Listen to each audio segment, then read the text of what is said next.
Hello everyone, and welcome to the Room of Requirement. My name is Megan, and I have over 25 years of occult and esoteric study and practice. And this is part of a series, an astrology series.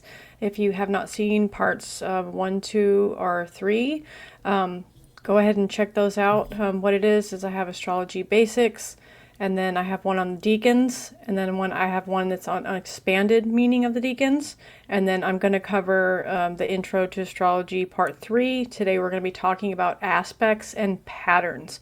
So what I'm going to do is take you through, I pulled up my chart and I snipped parts of it so that I can show you what this actually looks like, because what I'm going to be talking about is a little bit more advanced and a little bit more complicated.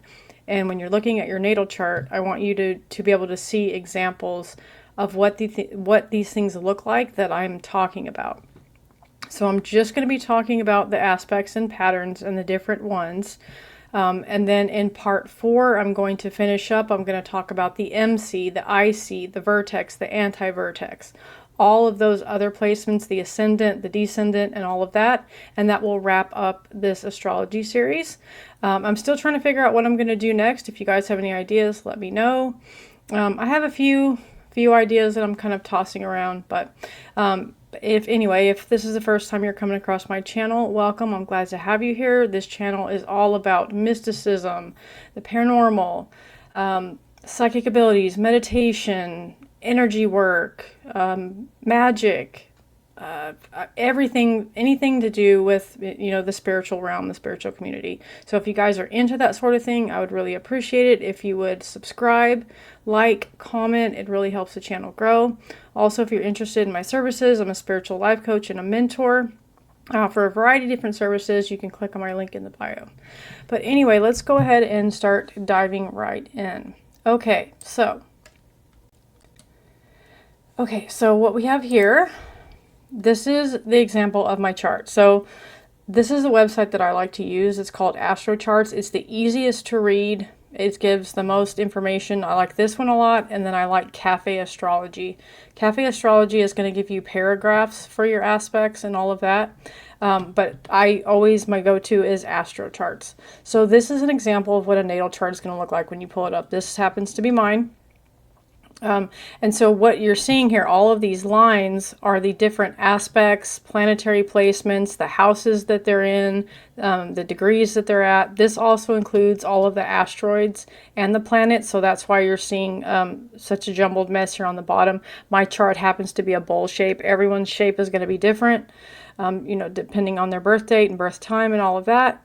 But anyway, I wanted to show you basically when you go to a website and you punch this stuff in. Now there's other ones like AstroSeek and all those ones are a little bit too complicated for me. When I learned on 2 websites, and it was this one and Cafe Astrology. And AstroSeek is really good too, but it's more of the technical stuff. And for me, it was just, I couldn't wrap my mind around it. For me, this way is easier. So if you're trying to learn, I would suggest learning on these easier websites first, and then using those more complicated ones. Okay, so basically this is what someone's natal chart is going to look like. You pull this up, okay? So I'm going to show you like what would happen if I scroll down. Okay, so then you're going to have something like this. So this is all of my planetary placements. It has the degrees. So when I talked about the deacons, this is what I'm talking about. So my sun is at 0 degrees, Scorpio. So that means my sun sign is in the first decan of that zodiac sign, because each house has 3 deacons. So to recap, if you have 3 different Scorpios, one's first decan, one's second, one's third. They're all going to be Scorpio, but they're going to have different personality traits. Okay, so you can do this with all of your planets as well. So my moon is 18 degrees in Virgo, so that means I'm a 2nd degree Virgo decan for my moon sign, and so on and so forth. So this is going to give you the degrees that you need to check out which decan you have in the previous videos that I have, if you're interested in doing that. So these are all the planets, and then I always use the asteroids as well, because what I'm talking about today is the aspects and patterns. So you want to go ahead and add in all those asteroids so that you can get a deeper look into it. Okay, then you're going to see something that looks like this. Basically, all the lines that you were seeing and all the patterns that I'm going to be talking about today, it's this right here. Okay, so it's all of these things. So Jupiter sextile Neptune, Mercury sextile IC, MC opposition IC. So all of these things are aspects that make up patterns that I'm going to be talking about today. Okay, these right here are the patterns that I'm going to be talking about. These are the shapes that show up in your chart that create a pattern. So, for example, I have a Libra stellium, and when you're looking at these, if you're looking at what they're containing, so you have the Grand Cross, I have a Grand Cross, and I have a fixed Grand Cross because it's all the fixed signs. It's Aquarius, Scorpio, Leo, and Taurus. So mine happens to be fixed. You're going to have mutable ones, and you're going to have cardinal ones, and depending on what's in it. So this Grand Cross, I'm going to be talking about Grand Crosses today. They're really hard aspects to get over. They're big challenges in your life. This one involves my wound, okay, my core wound. The Chiron's your wounded healer, so it involves my wound, it involves my home life, and involves my career path, okay, which rings true, right? So there's these things are going to show up that are going to give you ideas about what's going on in your chart, and it can tell you, the challenges or the great positive energy that you've set up for yourself, depending on the placements, what planets are in it, and which one of the configurations is in it. It's going to give you a lot of information. So when you go to a professional astrologer, if you were to have me do your natal chart, this is what I look at. I look at all of these things and I read them, and I can give you a basic idea of what these things mean. Okay, so I have the stellium, I have a Grand Cross, multiple planet square. I'm going to be going over all of these things and what they mean. Okay, then I have a yod, and I have 2 cradles, okay, and they involve a lot of different things, so I'm not going to drain this whole thing, drain my whole chart, but basically I wanted to give you an idea of what I'm talking about, because when I start talking about yods and cradles and stelliums and Grand Crosses and Stars of David, you're going to be like, what are you talking about? So I just wanted to show you basically that this is what I'm going to be talking about today in this video, okay? All right, then if you scroll down even further, this is just some added stuff in there. Like right here, this tells me that the moon was a waning crescent moon when I was born. My chart is a bundle shape. I have the moon in 16 aspects is probably where my psychic abilities come from. And my empathic abilities is because I have the moon in 16 different aspects in my chart. And the moon is all about receptivity and the unconscious and our emotions and all of these things. So you can look at things like this, and they really tell you a lot about yourself. So the air element is dominant among my inner planets. So I'm an overthinker. So that's, little things like that can tell you things. Mutable mode is dominant among my inner planets too. So it means I'm adaptable and changeable, and I could, change plans on a dime. If I'm faced with a challenge, I can figure out really quickly how to fix the problem. Okay. Then we go down here, and then you're going to see your houses. So I talked about the houses in the first one and what all of the meanings of the houses are. So when you see something like this, so my first house starts in Gemini. Your first house is always going to start with your rising sign. Okay. So if I look at this, this is my house of self. So the first house is the house of self and image. Okay. So I'm a Gemini rising. So when someone meets me or sees me, I'm going to have the physical features of a Gemini, and they're going to think that I'm a Gemini when they first meet me. Okay. So Gemini is the air sign. It's the twins. Then your second house of possessions. Mine starts at the second degree of Cancer. So you can even look at your deacon placements here too, right? So mine would be first deacon Gemini in my first house. So that's how you can kind of trace this back. You'll also notice that this has, so my fourth house, it is at 19 degrees Leo, so that'd be second deacon Leo, and it contains my moon and the planet Mars. So then if you know what the moon means and the planet Mars means, then you can go to the deacon meaning, you can go to the house meaning, and then you go to the zodiacal meaning. That's what gives you a really good comprehensive look at someone, what's influencing them, their characteristics, their personality traits, their challenges, all of these things. So that's basically how you break a chart down and look at it. Like I said before, that's how astrologers are breaking down your chart and giving you a reading. I was determined to learn how to read my own chart. I didn't want to pay an astrologer. I wanted to do it myself. You guys know that's how I roll. I love seeking knowledge. I want to get to the bottom of everything. I'm your typical Scorpio. I wanted to figure it all out on my own. So basically, this is how I taught myself how to do all of these things. And it's a lot of copying, pasting. It's a lot of looking stuff up. I do not have everything memorized, and you're not going to have everything memorized. And this takes years and years and years and years.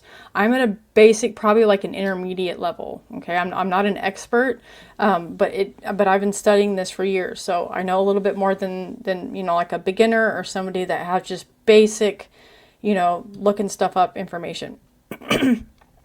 So this is what it's going to look like. So I just want to give you guys examples of what this looks like and tell you what these things mean when you see them. Okay, I hope that this is helping. Okay, so let's talk about stelliums. So if you have a stellium in your chart, a lot of people have a stellium in their chart. Basically, it's a group of planets that are in the same house or the same zodiacal sign. So it gives you like added energy. So I'm just going to read through these and give you a synopsis of what it means. So the short answer is that a stellium is a grouping of 3 or more planets under one particular zodiac sign within your natal chart.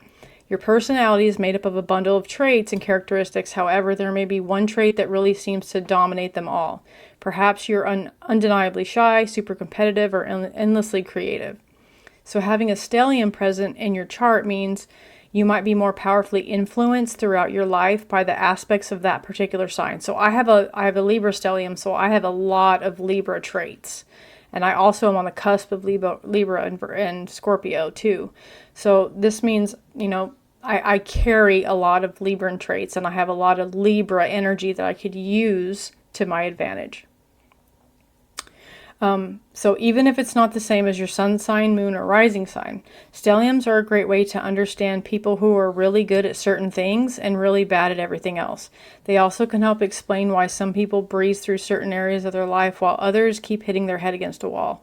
It really helps you accept other people and the life lessons they are going through without judgment, as well, as the same that you do for yourself. So this helps you with how you relate to other people and how you can relate to yourself and your tendencies. So understanding the influences of a stellium is something that can truly shift your perception of reality from confusing to empowered. It can help you unpack the seemingly confusing behaviors of people who are obsessive about things or keep experiencing similar situations in their lives. Essentially, a stellium is in a single house means you will be very challenged in that area that the house rules, where all the planets show up.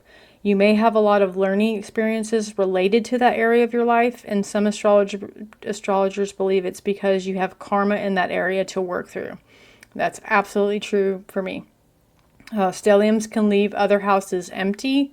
So some astrologers believe that means the area is not the place where you need to focus on because you likely don't have karma in that area to work through in this lifetime.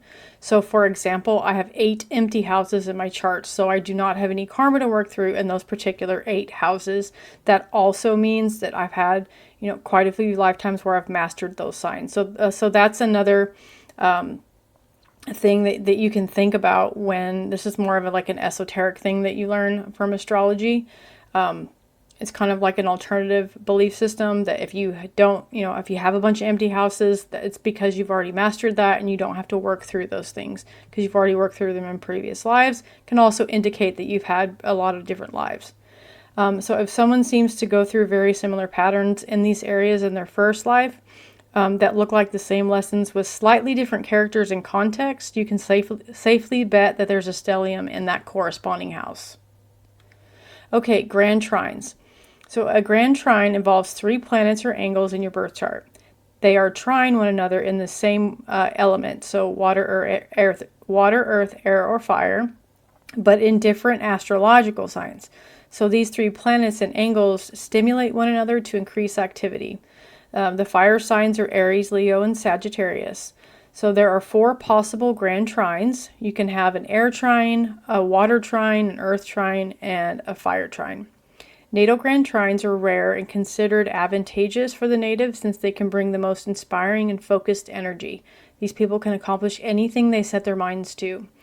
With this special, when this special aspect happens in the natal chart, the native can channel the energy of the element with fluidity. The best qualities of the element are brought to light by them, since the trine is an easy-flowing aspect and one of the more favorable ones to have. So each of the 4 trines bring about some very interesting and unique traits. The grand air trine can make the natives powerful networkers and communicators. Grand trines in fire will motivate and push the native to be more confident, while grand earth trines bring patience and calm. Finally, the grand water trine can make the natives emotionally intelligent visionaries. So check your charts to see if you've got these things. And this is what they mean. Okay, a kite. So a kite in astrology is more than just an object soaring in the sky. It symbolizes a special alignment of planets. This formation is called a grand trine, a triangle made of 3 planets. An additional opposing planet completes the shape, resembling a kite. It literally looks like a kite in your chart. So this rare celestial arrangement brings excellent opportunities for personal growth. It's like a cosmic gateway showing people how to access their talents and reach their potential. The grand trine offers stability with ease. The opposing planet further encourages growth, pushing people to overcome obstacles and reach new heights. Yods. Okay, so I'm going to talk a lot about this one because this is my favorite aspect in charts. Basically, overall, these are divine missions that you came here to complete in this lifetime. Okay, so a yod is a very rare astrological phenomena. A yod is also known as the finger of fate or the finger of God or a projection triangle. Also, a yod brings with it great potential, increased awareness of yourself and your surroundings, and the yod opens the doors for possible spiritual evolution. So I have one of these in my chart. I think the most I've ever seen in one chart was 5, and that absolutely blew me away. I've never seen anything like it since. And I really resonate with this particular aspect. And when I read this, you guys will know what I'm talking about. It's like I feel like there's something that I'm supposed to be doing all the time, and it creates like this tension that I have, like I'm supposed to be completing something. So the yod is formed when 3 planets in the sky form a triangle with 2 planets forming the base and 1 planet at the apex. This arrangement is believed to indicate that the person has a special mission or purpose in life and that they are destined to make a major impact on the world. A small number of people are born with this rare formation in their astrology charts, called a yod, also known as the finger of God or the finger of fate. The yod in astrology is often found in charts of people whose lives are colored by intensity and constant adjustment. Yep, pretty much. Yods symbolize patterns in families that have lasted for generations. Carriers of the finger of fate can also feel insecure or have trouble expressing themselves. Yes. They may find themselves in unusual situations. Yes. People with yods in their chart have a restlessness, a sense of their unique purpose and calling to be their authentic selves at any expense. So true. The discomfort of a yod tends to manifest more in the mental and emotional realms. Yod people will always feel like some crucial understanding or piece of information is missing.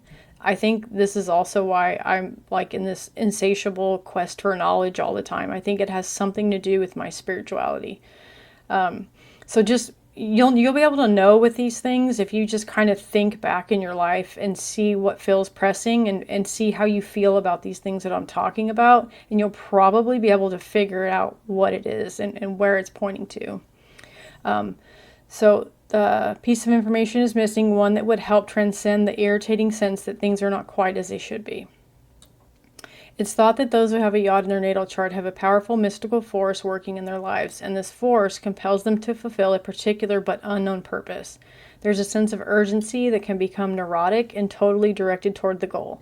Yods are not fun. A yod is pointing out a problem, an issue, or a conundrum in your life. A yod is a test that your soul has set for itself in this lifetime to see how much you know about a topic. You may never know exactly what the topic is, but you've studied it in prior lifetimes and done pretty well. So now you are like in a spiritual graduate school, and in this lifetime, and in this, it's like sort of like an exam you've designed for yourself to see how far you've come. If you pass the test, you can accrue substantial benefits. Okay, moving on to the castle pattern. So a castle pattern in a birth chart is a specific formation that rarely appears. This pattern is said to be an indicator of great potential, strength, and fortitude. Those who have this pattern in their chart are said to be natural leaders with the ability to achieve great things. Castle patterns are rare, and not everyone will have one in their chart. If you do have this pattern in your birth chart, it's good to learn more about what it means and how you can use its energy to your advantage. One of the rarest and most powerful patterns is the castle. It is formed when all planets are on the one side of the chart, creating a triangle. This formation is said to be an indicator of great strength, fortitude, and potential. T-squares. Really hard, very challenging aspects. I think the most I've ever seen was 8 T-squares in one natal chart. And that person, is having a really, really hard time. A lot of challenges in their life. Okay. So a T-square is a very tense and challenging aspect pattern that takes some work to master. Eventually, through a series of crises, tests, and challenges, they will perfect the skills necessary to overcome the inherent obstacles, frustration, and conflict of the squares and oppositions. The honing of the necessary life skills and learning to relate to others at an emotional level can lead to the determination, fortitude, and life experience necessary for outstanding achievements and success. So if you can overcome these challenges, the benefits are like astronomical. Astrologers believe that T-squares represent a karmic lesson that an individual needs to learn in this lifetime. The tension created by the conflicting energies of the planets involved in the T-square can cause stress, anxiety, and frustration. However, if the individual can learn to integrate and balance these energies, they can achieve personal growth and spiritual evolution. Understanding the T-square in one's birth chart can help an individual identify their strengths and weaknesses and work towards personal development. Okay, the cradle pattern. Just like it sounds. So it's going to have to do with emotions, right? It's like graduation, like baby cradle, right? So kind of think of it like that. So cradles are powerful multi-planetary aspects as they allude to great conflicts and hardships in an individual's life. However, the cradle also holds the key to rising above each difficulty. Luckily, the ability to heal and grow from stressors is a possibility, as cradles are composed of complementary elements of earth, air, fire, or water. The energy of the cradle aspect calls for the individual to consistently work towards self-mastery through deliberation, accountability, responsibility, self-love, and self-compassion. Because cradles are half of a grand sextile, the energy within the cradle can be ultimately rewarding. In effect, the cradle is 2 interlocking wedge configurations. In the wedge, the apex planet provides a release point or outlet for the stress of the opposition. The cradle therefore has 2 apex planets and gives 2 potential outlets for creative problem solving or escapism. They may indicate considerable ability to make lemonade out of lemons or to make the best out of a bad situation. However, even with all this cooperative and creative potential, the underlying problem may or may not be actually resolved by it. It could also indicate an escapist or avoidant tendency, preferring to sidestep rather than face the real problems. As a result, in the natal chart, the person might struggle with maturation and find it difficult to grow up, since the temptation can be very strong to take the easy way out. By not fully facing life's challenges, the person may be a bit slow to develop emotionally to some extent, hence the name cradle. On the other hand, the more the stress and conflict of the opposing planets is worked through, the more it's possible to use the potential of the apex planets in a constructive, productive way without creating secondary problems that can arise due to avoidance. That said, even avoidance can generate some pretty impressive creative ability in the broadest sense of the word. Not just artistic, but any innovative, original, or imaginative approach to the obstacles and challenges of life. This is also called a cradle in Huber astrology. Rectangles. So rectangles in astrology represent a unique opportunity for individuals to tap into powerful cosmic energy. By understanding and working with the energy of rectangles in the birth chart, individuals can achieve personal growth, overcome challenges, and make the most of opportunities presented by this astrological aspect. To harness the power of rectangles in astrology, it's important to first understand the type of rectangle present in your chart and the energies involved. For example, a grand trine rectangle represents a harmonious energy flow, while a T-square rectangle indicates a challenging energy that requires resolution. Once you have identified the type of rectangle in your birth chart, you can begin to explore ways to make the most of its energy. One of the most effective ways to harness the power of the rectangle is to focus on the areas of your life that are influenced by its energy.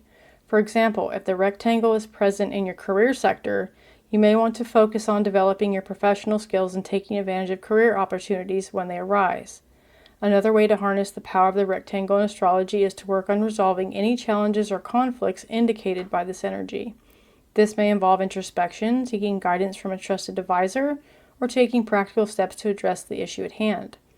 Finally, it's important to remember that the energy of the rectangle is not fixed or static. It can be influenced and transformed by your actions, thoughts, and intentions. By focusing your energy and attention on harnessing the power of your rectangle, you can unlock its full potential and achieve greater alignment with the cosmos. The Grand Cross. This one is really hard to have too, because it combines a lot of T-squares, which are challenging. So the figure is both extremely dynamic and balanced. It combines 2 T-squares and comprises of 2 oppositions and 4 squares. At first glance, it's a real atomic bomb. So everything we wrote about T-squares is multiplied by 2-fold and even more, indeed with so many tensions and no less than 6 hard aspects. The native with the Grand Cross in the natal chart has to put in relentless efforts in order to overcome such dynamism. So I have one of these and it's fixed, and it's been a huge challenge. So the energy released by the Grand Cross is among the most intense ones the most intense ones that could possibly be found in a natal chart. In addition, it gives the natal chart a principle of symmetry and balance. Given the subtlety inherent to this figure, the person willing to use its formidable power in order to succeed in life and to implement his projects must face quite a weird compromise. Firstly, he must not let himself be overwhelmed by the tensions and contradictions with the 4 squares and the 2 oppositions that bring about, because as the saying goes, that which does not kill you makes you stronger. Secondly, one must avoid going around in circles, as the tendency with symmetry or balance of the figure inclines towards immobility, contrarily to the T-square. Lastly, one must learn to lucidly use the tensions in order to properly orient themselves. As with all composed aspects, it's impossible to describe all of the cases of a Grand Cross, but as usual, fixed signs are the most frightening because although their might is increased, it is actually impossible to tame their strength without sinking into a painful status quo. In this regard, it's usually easier to deal with a cardinal Grand Cross, which is upsetting but provides more creativity, or a mutable Grand Cross, which endows with mobility that helps you get out of any possible bad situation. So I talked about the modalities in the first video, I believe. So you guys will know what that means if you check out the first video.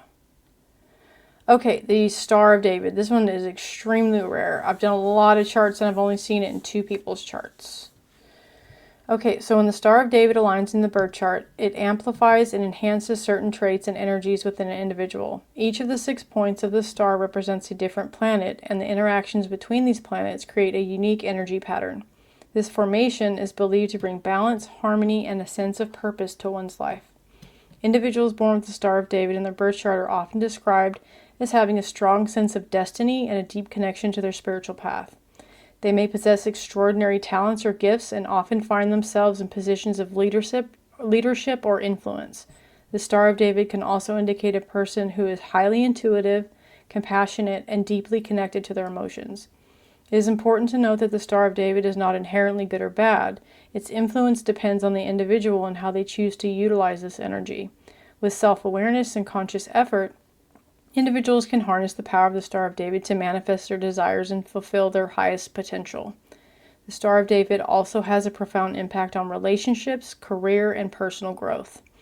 In relationships, this formation can bring about deep connections, soulmate encounters, and the potential for long-lasting partnerships. It can also enhance communication and foster a sense of understanding and harmony between individuals. In terms of career, the Star of David can indicate a person who is driven, ambitious, and focused, can bring opportunities for success, recognition, and advancement. This formation encourages individuals to align their career path with their true purpose and make a meaningful impact in their chosen field. On a personal growth level, the Star of David challenges individuals to explore their potential and expand their consciousness. It invites self-reflection, introspection, and spiritual growth. Those who embrace this energy and consciously work with it often experience personal transformation, increased self-awareness, and a deep sense of fulfillment.